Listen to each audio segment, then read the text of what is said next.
ಆತ್ಮೀಯ ಸ್ನೇಹಿತರೆ, ತಮ್ಮೆಲ್ಲರೂ ಕೂಡ ಜ್ಞಾನದೇವಿಗೆ ಅಕಾಡೆಮಿ ಯೂಟ್ಯೂಬ್ ಚಾನಲ್ಗೆ ಸ್ವಾಗತ. ಸ್ನೇಹಿತರೆ, ಈ ಹಿಂದಿನ ಕ್ಲಾಸ್ ಅಲ್ಲಿ ನಾವು ಕೆಲವೊಂದು ಇಂಪಾರ್ಟೆಂಟ್ ಆಗಿರ್ತಕ್ಕಂಥ ಟಾಪಿಕ್ ಗಳಲ್ಲಿ ಕೆಲವೊಂದು ಇಂಪಾರ್ಟೆಂಟ್ ಪ್ರಾಬ್ಲಮ್ಸ್ ನ ತೆಗೆದುಕೊಂಡು ಡಿಸ್ಕಷನ್ ಮಾಡ್ತಕ್ಕಂಥ ಪ್ರಯತ್ನವನ್ನು ಮಾಡಿದ್ವಿ. ಸೊ ಅದರ ಮುಂದುವರೆದ ಭಾಗವಾಗಿ ಈ ಒಂದು ಕ್ಲಾಸ್ ನಲ್ಲಿ ಮತ್ತಷ್ಟು ಇಂಪಾರ್ಟೆಂಟ್ ಆಗಿರ್ತಕ್ಕಂಥ ಪ್ರಾಬ್ಲಮ್ಸ್ ಗಳನ್ನ ನಾವು ನೋಡ್ತಾ ಹೋಗೋಣ. ಸೊ ಡೈರೆಕ್ಟ್ ಆಗಿ ನಾವು ಕ್ಲಾಸ್ಗೆ ಪ್ರಾಬ್ಲಮ್ಸ್ ನೋಡ್ತಾ ಹೋಗೋಣ.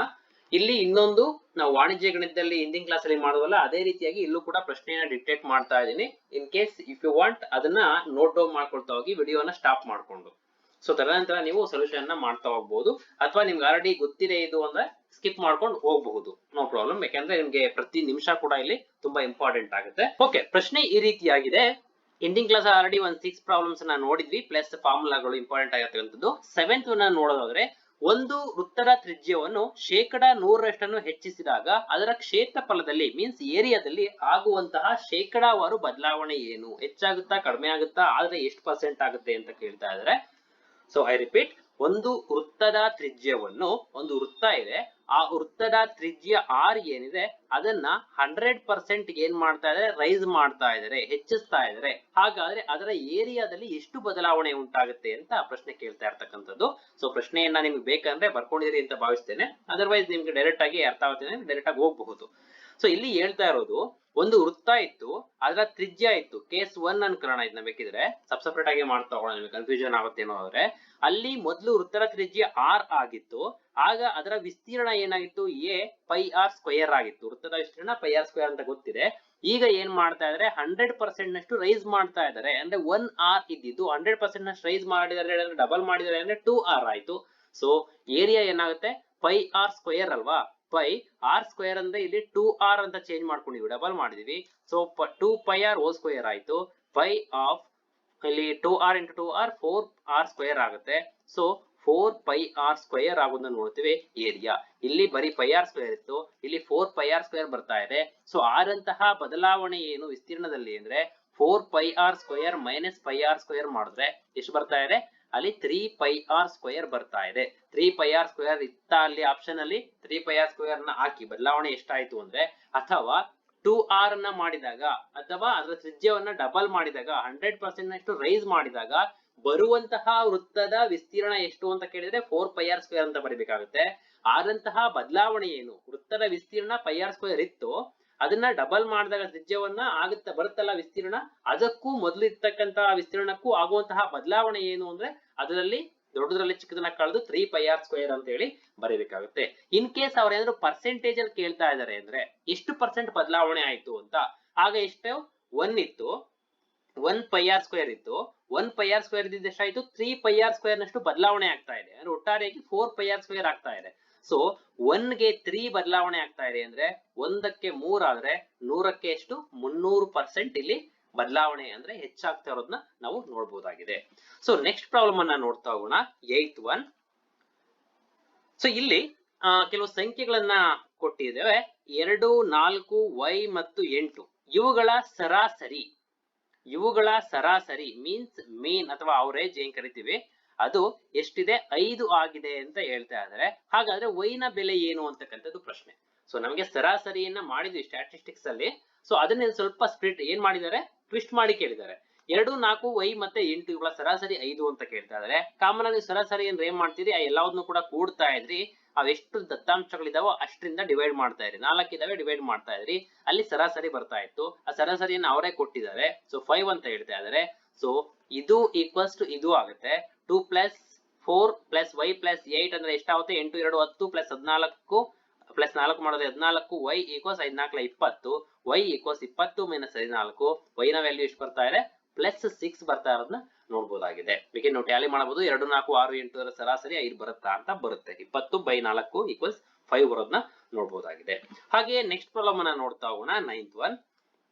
ಸೊ ಹಿಂದಿನ ಕ್ಲಾಸ್ ಅಲ್ಲಿ ಒಂದು ಪ್ರಶ್ನೆಯನ್ನ ನೋಡಿದ್ವಿ, ಏನಂತ ಅದು ಓಕೆ, ಅದನ್ನ ಲೇಟರ್ ನೋಡೋಣ. ಈಗ ಅದಕ್ಕೆ ಸಂಬಂಧಪಟ್ಟಂತೆ ಇನ್ನೊಂದು ಪ್ರಶ್ನೆ, ಸ್ಕ್ವೇರ್ ರೂಟ್ ಒಳಗಡೆ 12 - 12 ಅಂತ ಆಗ್ತಾ ಹೋದ್ರೆ ಅದಕ್ಕೊಂದು ಫಾರ್ಮುಲಾ ಹೇಳಿದ್ವಿ, √4x ಸಮಥಿಂಗ್ ಅಂತ. ಸೊ ಅದನ್ನ ಬೇಕಿದ್ರೆ ಲೇಟರ್ ನೋಡ್ತಾ ಹೋಗೋಣ, ಅದಕ್ಕೆ ಸಂಬಂಧಪಟ್ಟಂತೆ ಮತ್ತೊಂದು ಪ್ರಾಬ್ಲಮ್ ಅನ್ನ.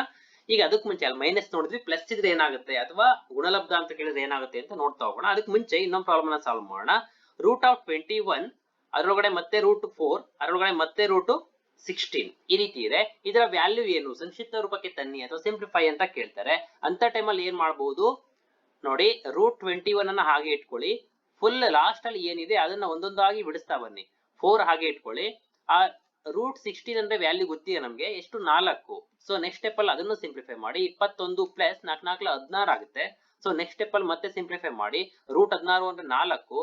ಸೊ √21 ಪ್ಲಸ್ ಇಲ್ಲಿ ರೂಟ್ ಒಳಗಡೆ 21 ಪ್ಲಸ್ 4 ಇದೆ, √25 ಆಯ್ತು. ಸೊ ಎಷ್ಟು ಬರ್ತಾ ಇದೆ, ±5 ಬರ್ತಾ ಇರೋದನ್ನ ನೋಡ್ಬೋದಾಗಿದೆ. ಅಲ್ಲಿ ಆಪ್ಷನ್ ಅಲ್ಲಿ ±5 ಇದ್ರೆ ಓಕೆ, ಅಥವಾ +5 ಇದ್ರೆ +5 -5 ಈ ಎರಡರಲ್ಲಿ ಒಂದಿದ್ರೆ ನೀವು ಯಾವ ರೀತಿಯೋ ಅದನ್ನ ಹಾಕ್ಬೇಕಾಗುತ್ತೆ. +5 ಅನ್ನೋದು ಇಲ್ಲಿ ಆನ್ಸರ್ ಆಗೋದನ್ನ ನೋಡ್ಬೋದಾಗಿದೆ. ಸೊ ನೆಕ್ಸ್ಟ್ ಒಂದು ಪ್ರಾಬ್ಲಮ್ ಅನ್ನ ನೋಡ್ತಾ ಹೋಗೋಣ. 10th ಒನ್ ಆದಷ್ಟು ಸ್ವಲ್ಪ ಸ್ಪೀಡ್ ಆಗಿ ಹೋಗ್ತಾ ಹೋಗೋಣ, ಯಾಕಂದ್ರೆ ನಿಮ್ಗೆ ಇಲ್ಲಿ ಪ್ರತಿ ನಿಮಿಷ ಕೂಡ ಇಂಪಾರ್ಟೆಂಟ್ ಆಗುತ್ತೆ. ಲಾಸ್ಟ್ ಪ್ರಿಪರೇಷನ್ ಇದೀರಿ. ನಮ್ಮ ಪ್ರಶ್ನೆ ಹೀಗಿದೆ, find the smallest square number means ವರ್ಗ ಸಂಖ್ಯೆ. Find the smallest square number divisible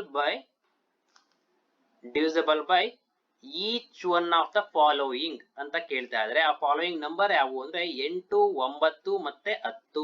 ಈ 8, 9 ಮತ್ತೆ 10 ಈ ಎಲ್ಲರಿಂದನೂ ಕೂಡ ಡಿವೈಡ್ ಆಗ್ತಕ್ಕಂತ ಒಂದು ಸಂಪೂರ್ಣ ಅಥವಾ ಪೂರ್ಣ ವರ್ಗ ಸಂಖ್ಯೆ, ಚಿಕ್ಕದಾಗಿರ್ತಕ್ಕಂಥ ಪೂರ್ಣ ವರ್ಗ ಸಂಖ್ಯೆ ಯಾವುದು ಅಂತ ಕೇಳಿದೆ. ಆದ್ರೆ ಆ ಪೂರ್ಣ ವರ್ಗ ಸಂಖ್ಯೆ ಏನೋ ಒಂದು ಇದೆಯಲ್ಲ ಚಿಕ್ಕದು, ಅದು 8ರಿಂದನೂ ಭಾಗ ಆಗಬೇಕು, 9ರಿಂದನೂ ಭಾಗ ಆಗಬೇಕು, 10ರಿಂದನೂ ಭಾಗವಾಗಬೇಕು ಸಂಪೂರ್ಣವಾಗಿ. ಪಾಯಿಂಟ್ ಸಮಥಿಂಗ್ ದಶಮಾಂಶ ರೂಪ ಡೆಸಿಮಲ್ ಫಾರ್ಮ್ ಬರ್ದಲೆ.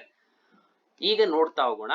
ಆ ರೀತಿ ಪ್ರಾಬ್ಲಮ್ ಅನ್ನ ಕೇಳಿದಾಗ ಏನ್ ಮಾಡ್ಬೇಕು ಅಂದ್ರೆ, ನಾವು ಇಲ್ಲಿ LCM ಅನ್ನು ತೆಗಿಬೇಕಾಗತ್ತೆ. ಯಾವ್ಯಾವ್ದಕ್ಕೆ LCM ತೆಗಿಬೇಕು, ಯಾವ್ಯಾವ ಸಂಖ್ಯೆಗಳನ್ನ ಕೊಟ್ಟಿದಾರೋ ಆ ಎಲ್ಲಾದ್ರೂ ಕೂಡ LCM ಅಥವಾ ಲಾಸಅನ್ನ ಕಂಡುಹಿಡಿಯಿರಿ. 2ರಿಂದ ನೋಡೋಣ. 2 4 2 9 ಹೋಗಲ್ಲ, ಹಾಗೆ ಇಟ್ಕೊಳ್ಳೋಣ. 2 5 ಇನ್ಯಾವ್ರಿಂದನೂ ಕಾಮನ್ ನಂಬರ್ ಇಂದ ಹೋಗಲ್ಲ. ಸೊ 2 × 4 × 9 × 5 ಮಾಡ್ಬೇಕಾಗತ್ತೆ. ಸೊ ಅದು ಮಾಡಿದ್ರೆ ಎಷ್ಟು ಬರುತ್ತೆ ಆನ್ಸರ್, ನಾಕೆಲ್ಲ 8 8 8 40, 40 × 9 ಆಯ್ತು, 9 4 36 ಬರ್ತಾ ಇದೆ LCM. ಸೊ LCM ಎಷ್ಟು ಬಂತು, ಲಾಸಾ ಈಕ್ವಲ್ಸ್ 360 ಬರ್ತಾ ಇದೆ. ಬಟ್ ಇಲ್ಲಿ ನೋಡಿ, ಇಲ್ಲಿ ಏನ್ ಬರ್ಕೊಂಡ್ವಿ ನಾವು, ಲಾಸಾ ಕಂಡುಹಿಡಿಬೇಕಾದ್ರೆ 2 × 4 × 9 × 5 ಬರ್ತಾ ಇದೆ. ಸೊ ಅದನ್ನ ನಾವು ಸ್ವಲ್ಪ ಸ್ಪ್ಲಿಟ್ ಮಾಡಿ ಬರ್ಕೊಳ್ತಾ ಬಂದ್ರೆ ಮತ್ತೆ ಅಪವರ್ತನಗಳ ರೂಪದಲ್ಲಿ 4ಅನ್ನ 2 × 2 ಅಂತ ಬರಿಬಹುದು, 9ಅನ್ನ 3 × 3 ಅಂತ ಬರಿಬಹುದು, 5ಅನ್ನ ಮತ್ತೆ ಸ್ಪ್ಲಿಟ್ ಮಾಡಿ ಬರೆಯೋದಕ್ಕಾಗಲ್ಲ, ಹಾಗೆ ಇಟ್ಕೊಳ್ಳೋಣ. ಈಗ ನೋಡಿ ಪೇರ್ ಮಾಡ್ತಾ ಬರೋಣ. ಸ್ಕ್ವೇರ್ ಫಾರ್ಮ್ ಅಲ್ಲಿ ಯಾವ್ದು ಬರಿಬಹುದು ಅಂತ, 2 ಸ್ಕ್ವೇರ್ ಅಂತ ಬರಿಬಹುದಾ ಇದನ್ನ, ಈ 2 × 2 ನ. ಹಾಗೆ 3 ಸ್ಕ್ವೇರ್ ಅಂತ ಬರಿಬಹುದಾ ಇದನ್ನ, ಯಾವ್ದನ್ನ 3 × 3 ನ. ಇನ್ನ ಒಂಟಿ ಉಳ್ಕೊಂಡಿದ್ದು ಯಾವ್ದು, ಸಿಂಗಲ್ ಆಗಿರ್ತಕ್ಕಂಥದ್ದು 2 and 5.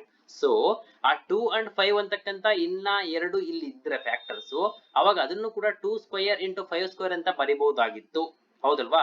ಸೊ ಈಗ ಏನ್ ಮಾಡೋಣ, ಅಲ್ಲಿ ಪೂರ್ಣ ವರ್ಗ ಸಂಖ್ಯೆ ಆಗ್ಬೇಕು ಅಂದ್ರೆ ಇಲ್ಲಿ 360 ಏನಿದೆ ಇದು ಪೂರ್ಣ ವರ್ಗ ಸಂಖ್ಯೆ ಆಗ್ತಾ ಇಲ್ಲ. ಯಾಕೆ ಆಗ್ತಾ ಇಲ್ಲ, ಅದರ ಅಪವರ್ತನಗಳು ಏನ್ ಬರ್ತಾ ಇದೆ, ಫ್ಯಾಕ್ಟರ್ಸ್ 2 × 2 × 2 × 3 × 3 × 5 ಬರ್ತಾ ಇದೆ. 2 ಸ್ಕ್ವೇರ್ ಆಗುತ್ತೆ, 3 ಸ್ಕ್ವೇರ್ ಆಗುತ್ತೆ, 2 and 5 ಸಿಂಗಲ್ ಉಳಿತಾ ಇದೆ. ಇನ್ ಕೇಸ್ 2 ಸ್ಕ್ವೇರ್ 5 ಸ್ಕ್ವೇರ್ ಅಂತ ಇದ್ದಿದ್ರೆ ಆಗ ಅದು ಏನಾಗ್ತಾ ಇತ್ತು, ಸಂಪೂರ್ಣವಾದಂತಹ ಒಂದು ಪೂರ್ಣ ವರ್ಗ ಸಂಖ್ಯೆ ಅಥವಾ ಸ್ಕ್ವೇರ್ ನಂಬರ್ ಆಗ್ತಾ ಇತ್ತು. ಬಟ್ ಇಲ್ಲಿ 2 and 5 ಆರ್ ಸಿಂಗಲ್ಸ್, ಸೊ ಇದು ವರ್ಗ ಸಂಖ್ಯೆ ಆಗ್ತಾ ಇಲ್ಲ. ಸೊ ಆಗ ಅದನ್ನು ವರ್ಗ ಸಂಖ್ಯೆಯಾಗಿ ಮಾಡ್ಬೇಕು ಅಂದ್ರೆ ಇಲ್ಲಿ ಒಂದು 2 ಇಂದ ಒಂದು 5 ಇಂದ ಮಲ್ಟಿಪ್ಲೈ ಮಾಡ್ಬೇಕಾಗುತ್ತೆ. ಆಗ 2 ಸ್ಕ್ವೇರ್ × 5 ಸ್ಕ್ವೇರ್ ಆಗುತ್ತೆ. ಸೊ 2 × 5 ಇಂದ ಮಲ್ಟಿಪ್ಲೈ ಮಾಡ್ಬೇಕು ಅಂದ್ರೆ ಆ LCM ಗೆ 10ರಿಂದ ಗುಣಿಸ್ಬೇಕು. ಸೊ 3600 ಆನ್ಸರ್ ಬರ್ತಾ ಇದೆ. ಸೊ 8, 9 ಮತ್ತೆ 10ರಿಂದ ಪೂರ್ಣವಾಗಿ ಭಾಗವಾಗುವಂತಹ ಅತಿ ಚಿಕ್ಕ ಒಂದು ಪೂರ್ಣ ವರ್ಗ ಸಂಖ್ಯೆ ಯಾವುದು ಅಂದ್ರೆ ಅದು 3600 ಆಗಿರೋದನ್ನ ನೋಡ್ಬೋದಾಗಿದೆ. ಸೊ ನೆಕ್ಸ್ಟ್ 11ನೇ ಪ್ರಶ್ನೆಯನ್ನ ನೋಡ್ತಾ ಹೋಗೋಣ. 11ನೇ ಪ್ರಶ್ನೆ ಏನಿದೆ ಅಂದ್ರೆ, 11ನೇ ಪ್ರಶ್ನೆ, ಇಲ್ಲಿ ಒಂದು ನಂಬರ್ ನ ಕೊಟ್ಟಿದ್ದಾರೆ. ಏನಂತ, 32,400 ಅಂತ ಕೊಟ್ಟಿದ್ದಾರೆ. ಅದನ್ನ a⁴ and b⁴ and c⁴ ಅಂತ ಏನೋ ಕೊಟ್ಟಿದ್ದಾರೆ. ಹಾಗಾದ್ರೆ a² + b² - c² ನ ವ್ಯಾಲ್ಯೂ ಏನು ಅಂತ ಕೊಟ್ಟಿದ್ದಾರೆ. ಈ ರೀತಿಯಾಗಿ ಕೊಟ್ಟಾಗ ನಾವು ಐಡೆಂಟಿಟೀಸ್ ಅನ್ನ ಅಪ್ಲೈ ಮಾಡ್ಕೊಳ್ಳೋದಲ್ಲ, ಯಾಕೆಂದ್ರೆ ಇಲ್ಲಿ a + b ನೋ ಅಥವಾ a × b ನೋ ಏನು ಕೊಟ್ಟಿಲ್ಲ. ನಾವು ಫ್ಯಾಕ್ಟರ್ಸ್ ಅನ್ನ ಫೈಂಡ್ ಔಟ್ ಮಾಡ್ತಾ ಹೋಗ್ಬೇಕಾಗುತ್ತೆ. 32,400 ಅತಿ ಚಿಕ್ಕ ಸಂಖ್ಯೆಯಿಂದ ಬಂದ್ರೆ ಎಷ್ಟು ಬರ್ತಾ ಹೋಗುತ್ತೆ, 3 2 1 2 2 6 12 2 2 ಮತ್ತೆ 2ರಿಂದ ಡಿವೈಡ್ ಮಾಡ್ತಾ ಹೋಗೋಣ. 2 8 16 2 1 ಮತ್ತೆ ಅಲ್ಲಿ 8100 ಬರ್ತಾ ಇದೆ. ಮತ್ತೆ 4050 ಬರುತ್ತೆ. ಹೀಗೆ ನೋಡಿದ್ರೆ ಗೊತ್ತಾಗುತ್ತೆ 2ರಿಂದ ಎಷ್ಟು ಡಿವೈಡ್ ಮಾಡಬಹುದು ಅಂತ. 2025 ಬರುತ್ತೆ. ಮತ್ತೆ ಇದು 2ರಿಂದ ಹೋಗಲ್ಲ, 3ರಿಂದ ಹೋಗುತ್ತೆ ಅನ್ಸುತ್ತೆ. 3 6 18 2 ಮಿಕ್ತು 3 7 21 3 5. ಸೊ ಮತ್ತೆ 3ರಿಂದ ಮಾಡೋಣ. 3 7 3 7 3 5 ಮತ್ತೆ 3ರಿಂದ ಹೋಗುತ್ತಾ, ಎಸ್ 9 ಆಗುತ್ತೆ, ಹೋಗುತ್ತೆ. ಡಿವಿಸಿಬಿಲಿಟಿ ರೂಲ್ ಗೊತ್ತಿದೆ ನಿಮ್ಗೆ 3ರದು. ಅವುಗಳ ಮೊತ್ತ ಏನಾಗುತ್ತೆ, ಹಿಂದಿನ ಕ್ಲಾಸ್ ಅಲ್ಲಿ ಡಿಸ್ಕಷನ್ ಮಾಡಿದೀವಿ ಸಂಖ್ಯೆಗಳ ಸಂಖ್ಯಾ ಪದ್ಧತಿಯಲ್ಲಿ, ಸಂಖ್ಯಾ ಪದ್ಧತಿ ಅಲ್ಲ ನಂಬರ್ ಸಿಸ್ಟಮ್ ಅಲ್ಲಿ, ಸಂಖ್ಯಾ ಪದ್ಧತಿ ಅಂದ್ರೆ ಸೊ 2+2+5 ಮಾಡಿದ್ರೆ 9 ಬರುತ್ತೆ. ಸೊ ಡಿವೈಡ್ ಆಗುತ್ತೆ 3 7 21 3 5 15 ಮತ್ತೆ ಡಿವೈಡ್ ಆಗುತ್ತಾ ಎಸ್ ಆಗುತ್ತೆ 3 2 6 3 5 15 ಮತ್ತೆ ಡಿವೈಡ್ ಆಗಲ್ಲ. ಸೊ 5 into 5 ಈಗ 32,000 ಎಲ್ಲಿದೆ? 32,400 ಏನಂತ ಬರ್ಕೋಬಹುದು ನೋಡಿ, 2 into 2 into 2 into 2 2 ಬರ್ಕೋಬಹುದಾ? ಇಂಟು 3 into 3 into 3 into 3 ಏನಾಗ್ತಾ ಇದೆ? 3 ಬರ್ಕೋಬಹುದಾ? ಇಂಟು 5 ಸ್ಕ್ವೇರ್ ಆಗ್ತಾ ಇದೆ. ಇಲ್ಲಿ ಪ್ರಶ್ನೆಯಲ್ಲಿ ಬಿ ಸ್ಕ್ವೇರ್ ಅಲ್ಲ, ಅದು b⁴ ಅಥವಾ ಬಿ ಸ್ಕ್ವೇರ್ ಇರಲಿ, ನೋ ಪ್ರಾಬ್ಲಮ್. ಏನ್ ಮಾಡಬಹುದು ಅಂತ ನೋಡೋಣ. ಸೊ ಈಗ ಇಲ್ಲಿ ನೋಡಿ a⁴ ಇತ್ತು. a⁴ ಅಂದ್ರೆ a ವ್ಯಾಲ್ಯೂ 2 ತರ ಸಿಗ್ತಾ ಇದೆ ನಮ್ಗೆ. ಇಲ್ಲಿ ಇಲ್ಲಿ ಸಿ ಸ್ಕ್ವೇರ್ ಅಂತ ಇದೆ, ಸಿ ಸ್ಕ್ವೇರ್ ತಕ್ಕನಾಗಿ ಇಲ್ಲಿ 5 ಸ್ಕ್ವೇರ್ ಅಂತ ಸಿಕ್ಕಿದೆ ನಮ್ಗೆ. ಸೊ ಇಲ್ಲಿ ಸಿ ವ್ಯಾಲ್ಯೂ ಅನ್ನ 5 ಅನ್ಕೊಳ್ಳೋಣ. ಬಟ್ ಇಲ್ಲಿ ಬಿ ಸ್ಕ್ವೇರ್ ಅಂತ ಕೊಟ್ಟಿದ್ದಾರೆ, ಇಲ್ಲಿ ಬಿ ಸ್ಕ್ವೇರ್ ರೂಪದಲ್ಲಿ ಯಾವುದು ಬಂದಿಲ್ಲ. 3⁴ ಅಂದ್ರೆ b⁴ ರೂಪದಲ್ಲಿ ಬಂದಿದೆ. ಸೊ ಅದನ್ನ ಏನ್ ಮಾಡಬಹುದು? 3 ಸ್ಕ್ವೇರ್ ಇಂಟು 3 ಸ್ಕ್ವೇರ್ ಅಂತ ಬರ್ಕೋಬಹುದಾ? 3⁴ ಅನ್ನ ಇಂಟು 5 ಸ್ಕ್ವೇರ್ ಮಾಡೋಣ. ಮತ್ತೆ ಏನಾಗುತ್ತೆ? 2⁴ ಇಂಟು 3 9 ಇಂಟು 9 ಸ್ಕ್ವೇರ್ ಆಗುತ್ತೆ. 5 ಸ್ಕ್ವೇರ್ ಈಕ್ವಲ್ಸ್ ಏನಾಗ್ತಾ ಇದೆ? ಎ ಬಿ ಸಿ ಅನ್ಕೊಂಡ್ರೆ ಇದನ್ನ ಏನಾಗ್ತಾ ಇದೆ? a⁴ ಅಲ್ಲಿ ಪ್ರಶ್ನೆ ಕೊಟ್ಟಿರೋದು b⁴ c⁴ ಅಂತ ಕೊಟ್ಟಿದ್ದಾರೆ. ಸೊ ಎ ನ ವ್ಯಾಲ್ಯೂ 2, ಬಿ ನ ವ್ಯಾಲ್ಯೂ 9, ಸಿ ನ ವ್ಯಾಲ್ಯೂ 5 ಬರ್ತಾ ಇದೆ. ಈಗ ಅವ್ರು ಕೇಳಿರೋದೇನು? a square plus B square minus C square value ಅನ್ನ. a ಸ್ಕ್ವೇರ್ ಅಂದ್ರೆ 2 ಸ್ಕ್ವೇರ್ ಪ್ಲಸ್ ಬಿ ಸ್ಕ್ವೇರ್ ಅಂದ್ರೆ 9 ಸ್ಕ್ವೇರ್ ಮೈನಸ್ ಸಿ ಸ್ಕ್ವೇರ್ ಅಂದ್ರೆ 5 ಸ್ಕ್ವೇರ್, 2 ಸ್ಕ್ವೇರ್ ಅಂದ್ರೆ 4 ಪ್ಲಸ್ 81 ಮೈನಸ್ 25. ಸಿಂಪ್ಲಿಫೈ ಮಾಡಿ ಎಷ್ಟು ಆನ್ಸರ್ ಬರುತ್ತೆ ಅಂತ ನೋಡಿ. ಸೊ ನೆಕ್ಸ್ಟ್ ಪ್ರಶ್ನೆಯನ್ನ ನೋಡ್ತಾ ಹೋಗೋಣ. ನೆಕ್ಸ್ಟ್ ಪ್ರಾಬ್ಲಮ್ ಅನ್ನ, ಪ್ರಶ್ನೆ ಈ ರೀತಿಯಾಗಿದೆ: find the greatest number of 4 digit. Find the greatest number. Find the greatest number of 4 digit. 4D ಅಂತ ಬರಿತಾ ಇದ್ದೀನಿ. ಎಕ್ಸಾಕ್ಟ್ಲಿ ಡಿವಿಸಿಬಲ್ ಬೈ 8, 12, 15 and 20 ಅಂತ ಕೇಳ್ತಾ ಇದ್ದಾರೆ. Find the greatest number of 4D of 4 digits exactly divisible by 8, 12, 15, 20. ಅಂದ್ರೆ 8, 12, 15, 20ರಿಂದ ಸಂಪೂರ್ಣವಾಗಿ ಭಾಗವಾಗುವಂತಹ 4 ಅಂಕಿಗಳ ಅತಿ ದೊಡ್ಡ ಸಂಖ್ಯೆಯನ್ನ ಕಂಡುಹಿಡಿಯಿರಿ ಅಂತ ಕೇಳ್ತಾ ಇದ್ದಾರೆ. ಸೊ ಸೊಲ್ಯೂಷನ್ ಅನ್ನ ನೋಡೋಣ. ನಾವು ಹಿಂದೆ ಇದು ಕ್ಲಿಯರ್ ಆಗಿ ಒಂದನ್ನ ಮಾಡಿದ್ವು. ಏನಂತ? LCM ಅನ್ನ ಫೈಂಡ್ ಔಟ್ ಮಾಡಬೇಕು. 8, 12, 15 ಮತ್ತೆ 20ಕ್ಕೆ LCM ಅನ್ನ ಫೈಂಡ್ ಔಟ್ ಮಾಡ್ಕೊಳ್ತೀರಾ ಅಂತ ಭಾವಿಸ್ತೀನಿ. ಹಿಂದೆ ಮಾಡಿದ್ವಿ. ಸೊ LCM ಬಂದು 120 ಬರ್ತಾ ಇದೆ. ಡೈರೆಕ್ಟ್ ಆಗಿ ಹೋಗ್ತಾ ಇದೀನಿ, ನಿಮ್ಗೆ ಬೋರ್ ಹೊಡಿಬಹುದು ಮತ್ತೆ ಒಂದೇ ಟೈಪ್ ಪ್ರಾಬ್ಲಮ್ಸ್ ಅನ್ನ ಮಾಡ್ತಾ ಇದ್ರೆ ಅಂತ. ಸೊ LCM ಈಕ್ವಲ್ಸ್ 120 ಆಗ್ತಾ ಇದೆ. LCM ಈಕ್ವಲ್ಸ್ 120 ಬರ್ತಾ ಇದೆ. ಬಟ್ ವಿ ನೋ ದಟ್ ಏನನ್ನ? ವಿ ನೋ ದಟ್ 4 ಡಿಜಿಟ್ ಗಳ ಅತಿ ದೊಡ್ಡ ಸಂಖ್ಯೆ ಅಂದ್ರೆ 9,999 ಅಂತ ಗೊತ್ತು. ಸೊ ನಾವು ಈ 4 ಅಂಕಿಗಳ ದೊಡ್ಡ ಸಂಖ್ಯೆ 9,999 ಏನಿದೆ ಅದನ್ನ 120 LCM ಇದೆಯಲ್ಲ ಅದರಿಂದ ಭಾಗಿಸುವಂತ ಪ್ರಯತ್ನ ಮಾಡೋಣ. ಭಾಗಿಸಕ್ಕೆ ಸಂಪೂರ್ಣವಾಗಿ ಭಾಗ ಆಗುತ್ತಾ ಇಲ್ವಾ ಗೊತ್ತಿಲ್ಲ. ಸೊ 120ಅನ್ನ 9,999ರಿಂದ ಭಾಗ ಮಾಡಿದ್ದೇ ಆದಲ್ಲಿ ಡೈರೆಕ್ಟ್ ಆಗಿ ಆನ್ಸರ್ ಬರೀತೀನಿ ನಾನು. ಮತ್ತೆ ಇಲ್ಲಿ ಟೈಮ್ ಕಿಲ್ ಮಾಡುತ್ತೆ. ಸೊ TET ಟೈಮ್ ಕಿಲ್ ಮಾಡೇ ಮಾಡುತ್ತೆ. ಟೈಮ್ ಕಿಲ್ ಮಾಡೋಣ ಅಂತಾನೆ ಅವರು ಲೆಂತಿ ಪ್ರಾಬ್ಲಮ್ಸ್ ಗಳನ್ನ ಕೊಡೋದು, ಸ್ವಲ್ಪ ಟ್ವಿಸ್ಟ್ ಮಾಡಿ. ಸೊ ಬಟ್ ನೀವಲ್ಲಿ ಸ್ವಲ್ಪ ಪ್ರಾಕ್ಟೀಸ್ ಮಾಡ್ಕೊಂಡು ಮಾಡ್ಬೇಕಾಗುತ್ತೆ. ಬಟ್ ಇಲ್ಲಿ ನಿಮ್ಗೆ ಟೈಮ್ ಕಿಲ್ ಮಾಡೋದು ಬೇಡ. ಅಲ್ಲಿ ಎಕ್ಸಾಮ್ ಅಲ್ಲಿ ಕಿಲ್ ಆದ್ರೂ ಪರವಾಗಿಲ್ಲ, ಮಾರ್ಕ್ಸ್ ಕೊಡ್ತಾರೆ, ಅಲ್ಲಿ ಸಾಲ್ವ್ ಮಾಡ್ಲೇಬೇಕಾಗುತ್ತೆ. ಸೊ ಡೈರೆಕ್ಟ್ ಆಗಿ ಇಲ್ಲಿ ವ್ಯಾಲ್ಯೂನ ಬರಿತಾ ಇದ್ದೀನಿ. ಇಲ್ಲಿ ಎಷ್ಟೋ ಸಮಥಿಂಗ್ ಬರುತ್ತೆ. ಬಟ್ ಇಲ್ಲಿ ರಿಮೈಂಡರ್ ನಮ್ಗೆ 39 ಬರ್ತಾ ಇದೆ. ಆ ರಿಮೈಂಡರ್ ಅವಶ್ಯಕತೆ ಇದೆ. ಯಾಕೆ ರಿಮೈಂಡರ್ ಅವಶ್ಯಕತೆ ಇದೆ ಅಂದ್ರೆ ಅಲ್ಲಿ find the greatest number of 4 digit, 4 digit ಗಳ ಪೂರ್ಣ ಒಂದು ವರ್ಗ ಸಂಖ್ಯೆಯನ್ನ ಕಂಡಿರಿ, ಹೋಲ್ ಒಂದು ಸ್ಕ್ವೇರ್ ನಂಬರ್ ನ ಕಂಡಿರಿ ಅಂತ ಕೇಳ್ತಾ ಇರೋದು, ಎಕ್ಸಾಕ್ಟ್ ಆಗಿರ್ತಕ್ಕಂಥದ್ದು. ಹಂಗಾಗಿ ಈ ದೊಡ್ಡ ಸಂಖ್ಯೆ ಏನಿದೆ 4 ಡಿಜಿಟ್ ಅದರಲ್ಲಿ ಇಲ್ಲಿ ರಿಮೈಂಡರ್ ಏನ್ ಮಿಗ್ತಾ ಇದೆ ಅದನ್ನ ಲೆಸ್ ಮಾಡಿದ್ರೆ ನಮ್ಗೆ ಬೇಕಾಗಿರ್ತಕ್ಕಂಥ ಆನ್ಸರ್ ಸಿಗುತ್ತೆ. ಸೊ 9,999 ಮೈನಸ್ 39 ರಿಮೈಂಡರ್ ನ ಕಳಿಯೋಣ. 0, 6, 9, 9, 9,960 ಅನ್ನೋದು ಆನ್ಸರ್ ಬರ್ತಾ ಇರೋದು ನಾವು ನೋಡಬಹುದಾಗಿದೆ. ಸೊ ನೆಕ್ಸ್ಟ್ ಪ್ರಾಬ್ಲಮ್ ಅನ್ನ ನೋಡ್ತಾ ಹೋಗೋಣ. 13th one. The least number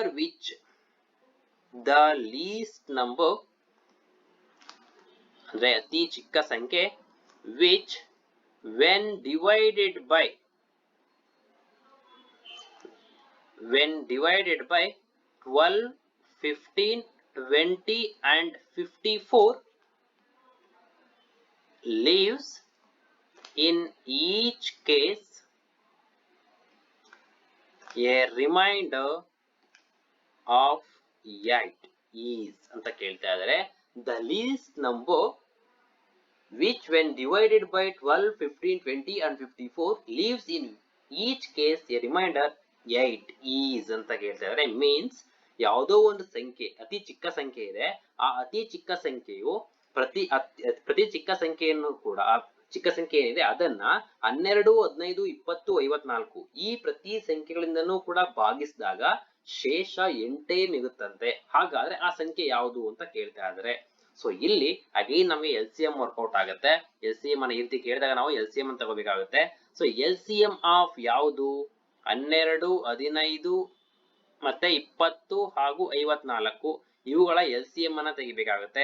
ಇವುಗಳ ಎಲ್ ಸಿ ಎಂ ಅನ್ನ ತೆಗೆದ್ರೆ 2ರಿಂದ ನೋಡೋಣ, 2 6 2 ಇದು ಹೋಗಲ್ಲ, 15 ಹಾಗೆ ಇಟ್ಕೊಳ್ಳೋಣ, 2 10 2 27 ಮತ್ತೆ 3ರಿಂದ ಮಾಡೋಣ, 3 2 3 5 3 10 ಹಾಗೆ ಇಟ್ಕೊಳ್ಳೋಣ, 3 9 27 ಸೊ ಮತ್ತೆ 2ರಿಂದ ಮಾಡೋಣ.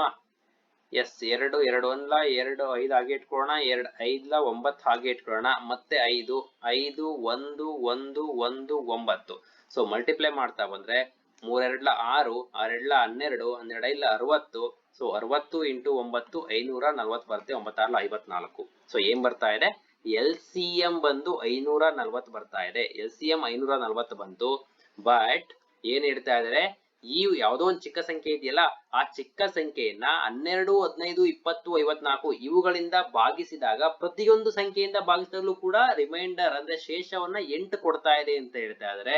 ಸೊ ಆ ಶೇಷ ಎಲ್ ಸಿ ಎಂ ಇದೆಯಲ್ಲ ಆ ಶೇಷಕ್ಕೆ ಅಲ್ಲ ಎಲ್ ಸಿ ಎಂಗೆ ಆ ಒಂದು ಶೇಷ ರಿಮೈಂಡರ್ ಇದೆಯಲ್ಲ ಆ ರಿಮೈಂಡರ್ ನ ಕೂಡಿದ್ರೆ 540 ಪ್ಲಸ್ ರಿಮೈಂಡರ್ 8 ಸೊ ಒಟ್ಟಾರೆಯಾಗಿ 548 ಬರ್ತಾ ಇದೆ.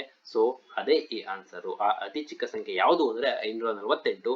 548 ನ್ನ 12, 15, 20, 54ರಿಂದ ಭಾಗಿಸಿದಾಗ ಪ್ರತಿ ಬಾರಿನೂ ಕೂಡ 12ರಿಂದ ಭಾಗಿಸಿದ್ರು 8 ಕೊಡುತ್ತೆ ಶೇಷವನ್ನ, 15ರಿಂದ ಭಾಗಿಸಿದ್ರು 8 ಕೊಡುತ್ತೆ, 54ರಿಂದ ಭಾಗಿಸಿದ್ರು ಕೂಡ ಅಲ್ಲಿ ಶೇಷ 8 ಬರೋದನ್ನ ನೋಡಬಹುದಾಗಿದೆ. ಸೊ ನೆಕ್ಸ್ಟ್ ಪ್ರಾಬ್ಲಮ್, ಅವು ಕರ್ಣಿ ರಿಲೇಟೆಡ್ ಆಗಿ ಬಿಗಿನಿಂಗ್ ಅಲ್ಲಿ ಸಂಖ್ಯಾ ಪದ್ಧತಿ ನೋಡ್ಬೇಕಾದ್ರೆ ಡಿಸ್ಕಷನ್ ಮಾಡಿದ್ವಾ ಇಲ್ವಾ ಅಂತ ಸ್ವಲ್ಪ ನನಗೆ ಡೌಟ್ ಬರ್ತಾ ಇದೆ. ಐ ಥಿಂಕ್ ಮಾಡಿದೀವಿ ಅಂತ ನೆನಪು, ಅದು ಸ್ವಲ್ಪ ಅಡಿಷನ್ ಎಲ್ಲ ಮಾಡಿದ ನೆನಪು, ಹಾಗೆ ಸ್ಕಿಪ್ ಮಾಡ್ತೇನೆ. ಜಸ್ಟ್ ಇನ್ ಕೇಸ್ ಹೇಳಿಲ್ಲ ಅಂದ್ರೆ ಅಟ್ ಲೀಸ್ಟ್ ಇಂಟ್ರೊಡಕ್ಷನ್ ಅವರು ಇರ್ಲಿ ಅಂತ ಜಸ್ಟ್ ಇಲ್ಲಿ ನೋಡ್ತಾ ಹೋಗೋಣ. ಕರ್ಣಿ ಅಥವಾ ಸರ್ಡ್ಸ್ ಅಂದ್ರೆ ಸಾಮಾನ್ಯವಾಗಿ ನಾವು ಅದನ್ನ ಯಾವ ರೂಪದಲ್ಲಿ ಬರಿತೀವಿ? ಕರ್ಣಿಯ ಒಂದು ಆದರ್ಶ ರೂಪ ಅಥವಾ ಸ್ಟ್ಯಾಂಡರ್ಡ್ ಫಾರ್ಮ್ ಅಂದ್ರೆ ಎ ಇರ್ತಿ ರೂಟ್ ಒಳಗಡೆ x to the power n ಬರಿತೀವಿ. ಇಲ್ಲಿ ಒಂದು ಎಂ ಲೆಟರ್ಸ್ಗಳು ಇವೇ ಇರಬೇಕು ಅಂತ ಅಲ್ಲ, ಜಸ್ಟ್ ಕಾಮನ್ ಆಗಿ ಈ ರೀತಿಯಾಗಿ ಬರಿತೇವೆ ಜನರಲ್ ಫಾರ್ಮುಲಾ ತರ. ಸೊ ಎನ್ ಬೈ ಎಂ ಈ ರೀತಿಯಾಗಿರುತ್ತೆ. ಅಂದ್ರೆ ಇದನ್ನೇ ನಾವು ಸಿಂಪ್ಲಿಫೈ ಮಾಡಿದ್ರೆ ಈ ರೀತಿಯಾಗಿ ಬರುತ್ತೆ. ಸೊ ಇದರಲ್ಲಿ ಯಾವೆಲ್ಲ ಒಂದು ಆಲ್ಫಾಬೆಟಿಕ್ ಗಳನ್ನ ಯಾವೆಲ್ಲ ಅಕ್ಷರದಿಂದ ಯಾವೊಂದು ಹೆಸರಿಂದ ಕರಿತೀವಿ ಅಂದ್ರೆ ಎ ಅಂತ ಏನ್ ಇದೆ ಇಲ್ಲಿ ಬಿಗಿನಿಂಗ್ ಅಲ್ಲಿ ಒಂದು ಭಿನ್ನರಾಶಿಯನ್ನ ಬಂದಾಗ ಪೂರ್ಣ ಸಂಖ್ಯೆ ಅಂತ ಲೆಫ್ಟ್ ಬರ್ಕೊಳ್ತೀವಲ್ಲ ಆ ಫ್ರಾಕ್ಷನ್ ಬಿಟ್ಟು ಸಪರೇಟ್ ಆಗಿ ಆ ರೀತಿಯಾಗಿ ಸಪರೇಟ್ ಆಗಿ ಎ ಅಂತ ಬರ್ತಾ ಇದೆಯಲ್ಲ ಇದನ್ನ ನಾವು ಭಾಗಲಬ್ಧ ಸಹಗುಣಕ ಐ ಥಿಂಕ್ ಮಾಡಿದ ನೆನಪು ಹಾಗಾಗಿ ಜಸ್ಟ್ ಇಂಟ್ರೊಡಕ್ಷನ್ ಕೊಟ್ಟು 1 ಮಿನಿಟ್ ಅಲ್ಲಿ ಮುಂದಕ್ಕೆ ಹೋಗ್ತೀನಿ. ಭಾಗಲಬ್ಧ ಸಹಗುಣಕ ಅಥವಾ ಕರಣೀಯ ಸಹಗುಣಕ ಅಂತ ಹೇಳಿ ಕರಿತೇವೆ. ಕರಣೀಯ ಸಹಗುಣಕ ಅಥವಾ ಭಾಗಲಬ್ಧ ಸಹಗುಣಕ ಅಂತ ಕರಿತೀವಿ ಈ ಎ ಯನ್ನ. ಬಟ್ ಇಲ್ಲಿ ಎಕ್ಸ್ ಇದೆಯಲ್ಲ, ಈ x to the power n ಇದೆಯಲ್ಲ, ಆ x to the power n ಅನ್ನ ಕರಣೀಯ ಅಂತ ಹೇಳಿ ಕರಿತೇವೆ. X to the power n ಅನ್ನ ಕರಣೀಯ ಅಂತೀವಿ, ಎಂ ಅನ್ನ ಕರಣೀಯ ಕ್ರಮ ಅಂತ ಹೇಳಿ ಕರಿತೇವೆ.